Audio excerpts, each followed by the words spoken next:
quais os principais problemas que vocês identificam com relação às condições de trabalho dos docentes? Como pretendem atuar sobre esses problemas e como veem a organização sindical nesse processo? Então, vou repetir.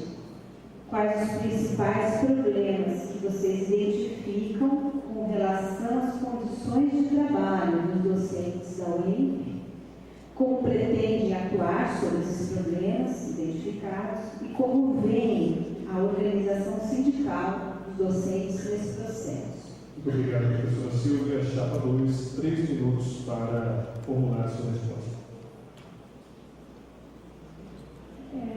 Nós acreditamos que um dos principais problemas que nós temos aqui é o isolacionismo, é a falta de comunicação, a gente não sabe o que está acontecendo, dificuldade de acesso à informação, tanto que nós protocolizamos diversos requerimentos para tomarmos pé da situação.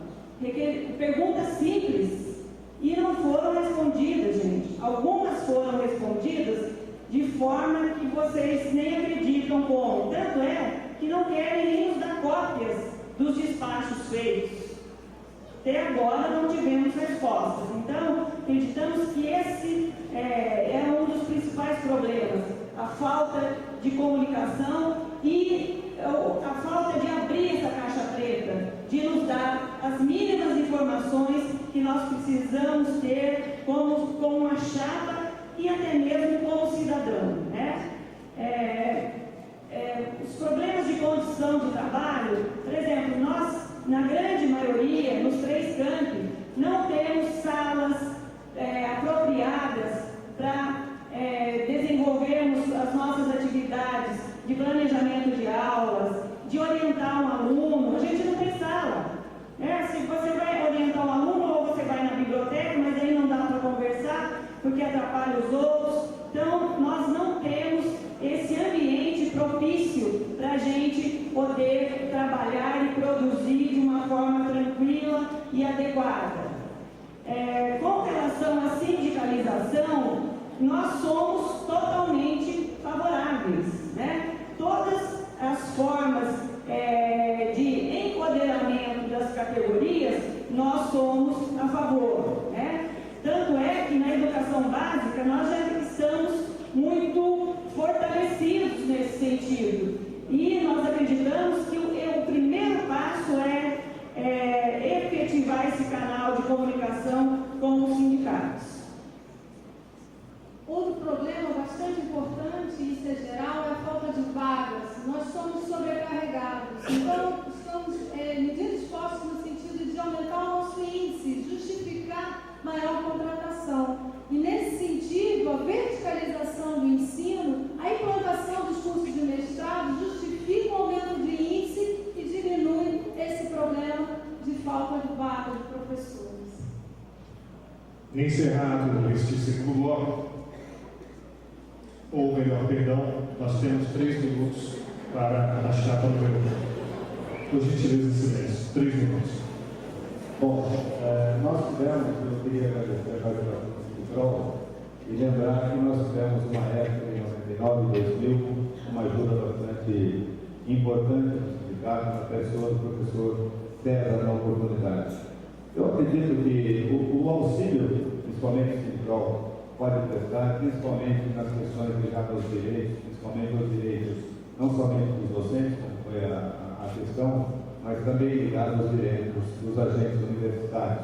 Nós temos questões de tratamentos diferenciados nas universidades por conta dos processos hoje de recepção e trabalho na questão de folha de pagamentos. Por exemplo, a questão do curso dos professores nossos plantonistas no hospital veterinário, por conta de um formato que nos prendem a determinados processos burocráticos, nós não estamos conseguindo levar a todo o quadro de docentes que trabalham e prestam ali serviços na forma de plantão um tratamento isonômico. Isso aí nós temos que resolver e, eventualmente, questões jurídicas como essa, tenho absoluta certeza que o sindical poderia nos ajudar. Salas de aula, eu acho que nós temos que fazer a tarefa de casa, não é sindicato que vai nos ajudar a resolver os nossos problemas de sala de aula. Quanto à caixa preta, só queria dizer o seguinte: nós estamos começando a universidade.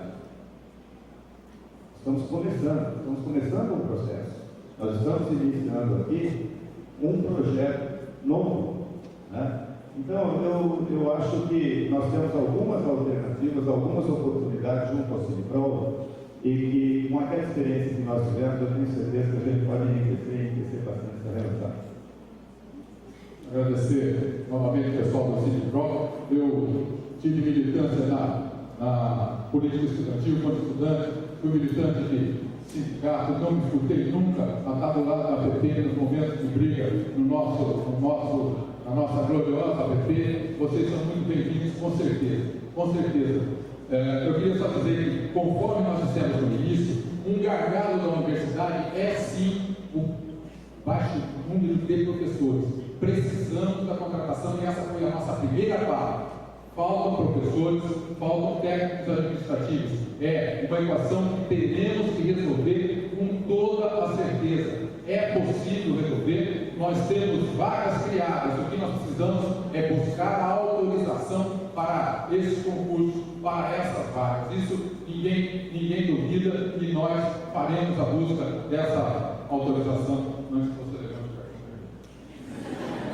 cargo. Atenção, nesse momento a comissão eleitoral ainda referente ao bloco 2 pede a palavra.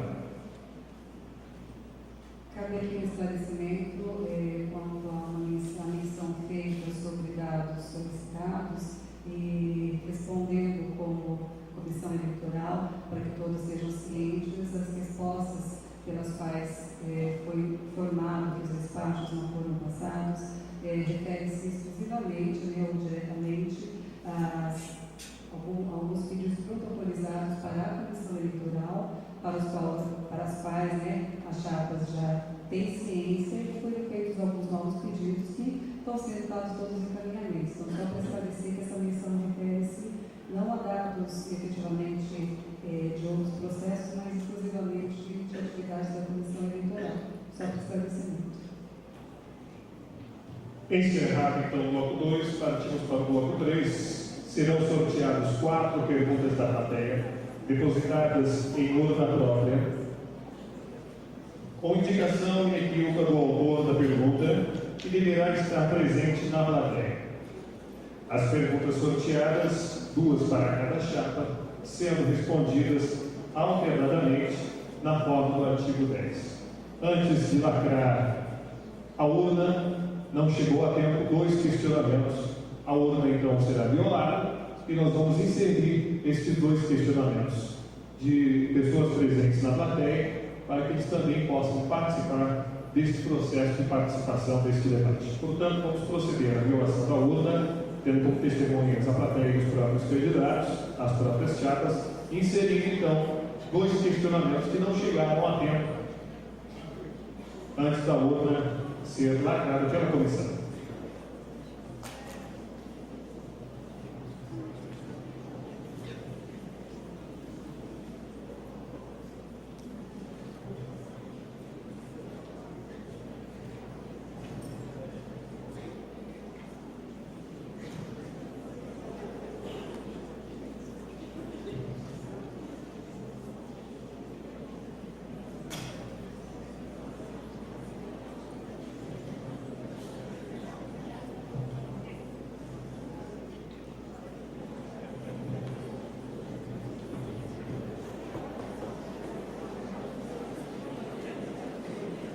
Serão 4 perguntas da plateia.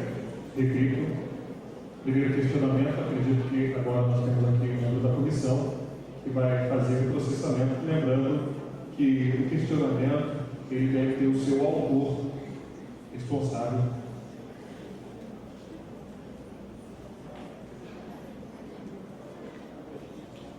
Neste bloco 3 começa a responder a chapa número 1.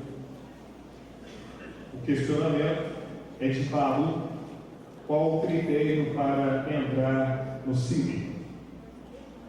Compreendendo o questionamento, 3 minutos para a resposta. Qual o critério para entrar no